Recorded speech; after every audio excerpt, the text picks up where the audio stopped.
Paul, does this baby deserve a flop warning from the league? No flop warning for this baby. It was a legit hit. It was a legit charge. No, this younger generation is so weak. That was, look, that should be a foul. She right barely there. touched him. Hold on. I mean, that's a baby, though. Oh, come on, man. She threw on extra, threw her head back, arms back. Come on now. Marcus Smart looking. I like it. Welcome to The Jump. I'm Amino Hassan. Filling in for Rachel Nichols. Today I'm joined by ESPN senior writer Kevin Arnovitz and 2008 Finals MVP Paul Pierce. What up? Let's do it. Come on. Coming up, the Raptors have won 14 straight games in a row and are second place out east. But what are the chances of them going back-to-back to the finals at least? We'll discuss that shortly. But first, he's trash.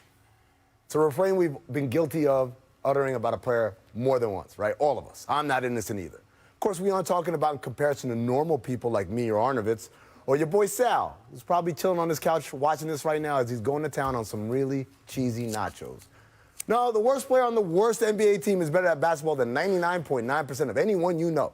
So right now I'm obviously talking in relation to their peer group of other world-class basketball players. A guy doesn't play or plays infrequently, and when he does play, it's not any good, so we rush to surmise, oh, he must be bad. He's trash. It can happen to a young player who's struggling to find his way in a dysfunctional situation, or an old player who doesn't quite fit with his team's new direction, or even a player in his prime making max salary. But if this league has taught us anything, it's that one man's trash is another man's treasure. See, outside of the very best players, your LeBrons, your Durants, your Giannis's, most players are incredibly reliant on being in the right situation, a system that prioritizes their strengths, an organization that has patience to wait on development, or a coach who envisions using the player in a way he's never been used before. It's kind of like when Doc Brown came back from 2015 and threw a half-empty beer can into the DeLorean's Mr. Fusion. McFly family trash was fuel for the time machine. You see it at the trade deadline in the Warriors' excitement over acquiring the chronically underachieving Andrew Wiggins, where they hope their free-flowing offense and high IQ environment can unlock his many talents. But really, the time for this kind of optimism for second chances comes in the next 10 days, as players hit the buyout market and hope to get picked up before the March 1st deadline. We've already seen the Charlotte Hornets jettison two vets in Marvin Williams and Michael Kidd-Gilchrist, both of whom reportedly already found new homes in Milwaukee and Dallas, respectively. The freshly traded Dion Waiters promptly was bought out in Memphis and has now been linked to perhaps join the Lakers. Reggie Jackson is reportedly weighing a buyout in Detroit and might join the Clippers.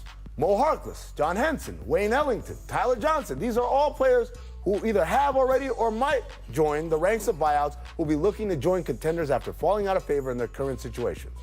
And they'll be in high demand, because what's not ideal in Detroit or New York or Phoenix may be just what the doctor ordered in LA or Milwaukee. So I have a proposal. Let's stop calling players who don't perform trash or garbage. Since they might resurface elsewhere as productive members of winning teams, let's call them recyclables, right? So, Paul, now that Darren Collison reportedly is going to stay retired, which recyclable player out there left on the market? Oh, renewable. There you go. Hey, that's a good one. Which one would best fit the Lakers?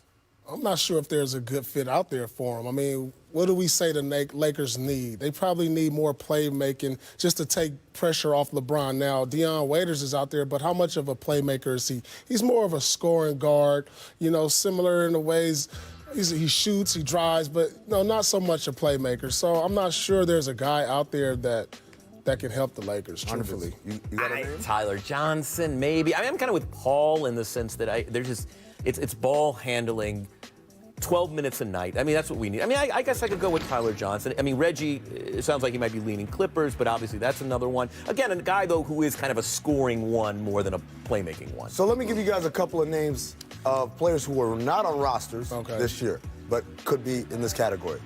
Jamal Crawford. Love Jamal, but, I mean, hasn't played an NBA game in quite some time. And also, shooter or playmaker? True that. I mean, but this is what we're talking about. Is this going to be a player that's going to get them through the regular season? Because we all know, because once the playoffs start, that rotation gets cut down. So as a guy that's being thrown as trash to another man's treasure, is he going to be able to make that rotation? What about- That's what's important. Go ahead. No, go ahead. I don't want to throw water on this, but I do feel like there's 2 weeks every February we get really into biomarkets and combinations, and somehow this guy is going to have an enormous effect on winning in May and June. When, by and large, Paul's right. We're talking about plugging a little hole. Well, this is what I'm going to say before I drop another name for you guys. The Lakers, we saw, I was there Saturday in Golden State, and they had a big lead, and LeBron sat and was getting iced up and everything because game over. And the Warriors, the worst team in the league, make a comeback. LeBron's got to unwrap and go back out there and play. So we poo-poo in regular season, but they need someone right now who can keep the ship afloat when LeBron sits. So here's another name, J.R. Smith. He's been working out. My guy Perk said he saw him work out, looked great. With J.R. Smith, Paul, is that a name? I mean, like I said, it's another name. You've been sitting all year. I'm not so sure about guys that's been suited. Yeah, maybe JR can come in and make some shots, but we're talking about taking some ball handling duties away from LeBron. They have Rondo, and Rondo's a little older now, and I expect Rondo to be a lot better once playoffs start. But if you're just talking about a guy to get through the regular season, yeah, you could say JR. Yeah, you could say Dion Waiters. Yeah, if Reggie Jackson gets bought out, you could use him. But as far as making an impact in the playoffs, I'm not so sure. Do you think they're even looking for a piece? I mean, I think they got to be looking for a right. They got to kick right. The tires. I mean, they are holding. First of all, they might be clinging on to the 1 seed in a couple of weeks, just because the Clippers are really good and Denver and Utah are really good. But I do think that I mean, they don't have a lot of pure ball handling, and to the extent that even you want LeBron always handling the ball. See, he's already doing more of that than I probably want him to do. One last name for you. He's playing, but not in the NBA right now. Mm-hmm. He's played for Frank Vogel, and he's played with LeBron James. Lance Stevenson. Like I said, I mean, these guys is all in the same boat. It's not, store-brand. Like, you got to sometimes you're dealing with chemistry issues. It's just so much you got to deal with at this point in the season with, like, 30 games left that, I wouldn't mess with my team. They're in first place. This is what I call the if I have to ask rule. Oh, okay. Man. Y'all are tough, man. Okay. You guys don't like to recycle reuse. Let's turn our attention to the defending champs. The Raptors have won a franchise record 14 straight games in a row. They're sitting in second place with a record of 39-14. Kevin, how realistic are Toronto's chances of, let's say, going back to the finals? I won't say back-to-back repeating its chances, but just making it to the finals. I mean, look, they have a buzzsaw in front of them in Milwaukee, but they lead the league in buy-in. I mean, I don't know if there's a team or a roster that is more committed to this is what we are, this is what we do.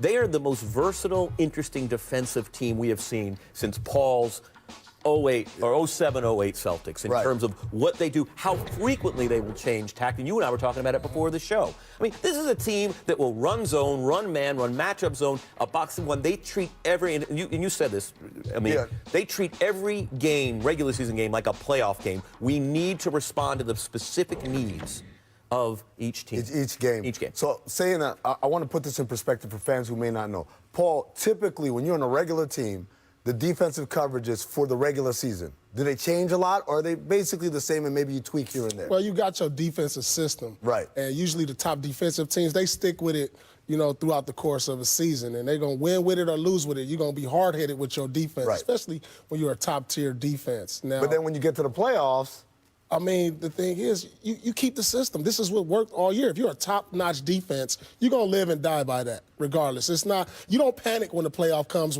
If something's not working, what the coach is going to say? Do it better, do it harder, period. Now, they still have consistent coverage calls. It's not so much. Yeah, we're not. I mean, they still have a system, but it's just they are willing to kind of do ad hoc defense as the game or the opposition or opponent demands it. And I just think it's really interesting. What's also interesting is when you look at the size of their backcourt, it's really small. Yeah. And yet it kind of works. They are the number 2 defense in the league. Here's the problem: ahead of them by 3.5 points, ahead of everybody, the Milwaukee Bucks. Right. But to me, that's the great contrast. Milwaukee's a team that's hard-headed. We defended this way every single time, even in the playoffs, even though that's how they got beat last year because they gave up so many threes, basically uncovered because they're so aggressive at the point of attack. Toronto, on the other hand, is we adapt to every situation, every game, game by game. As you said, different coverages. And the most impressive thing to me is how many of these guys are not would you be your first pick when I'm trying to build a great defensive team? In the sense that Terrence Davis, Chris Boucher, I'm not saying they're bad defensive players. I'm just saying they're not brand names, but they've got the IQ to make it happen, to be able to switch coverages from game to game based on a different game plan. Yeah, I think that's pretty impressive. Listen. You forget one ingredient. These are the defending champs. Of course, yeah. So this is not something that they're doing on the fly. They've been together. They understand how to make I'm these talking changes. about the new guys, though. They got new guys. How many new guys they got? They don't have Quad, they don't have Danny Green. Like Terrence Davis, Chris Boucher. Like these guys they were chorus together. Siakam, Rondé Hollis, Van Vliet, Lowry, Gasol. No, come on, these guys is all there. Come on, these guys, they got veterans in that locker room, and these guys is gonna fall in line. And so I'm buying that this team can get to the finals for the simple fact, when I look at Milwaukee, they got one superstar. Right. And so now you got other all-star players, but they're inconsistent. And so you got Siakam. He can eventually cancel out Greek Freak on some nights and give you big nights. Maybe not every night, but some nights. Big question, can they manufacture enough offense? We'll see. Coming up, Bojan Bogdanovic hit a pretty absurd game winner against the Rockets last night. So we're going to run back the most absurd game winners of all time. I call game. But first, that was pretty absurd. It's time for our distant replay from this date in 2006 featuring Desmond Mason, one of the most underrated dunkers of all time. People forget about him. Wasn't he a dunk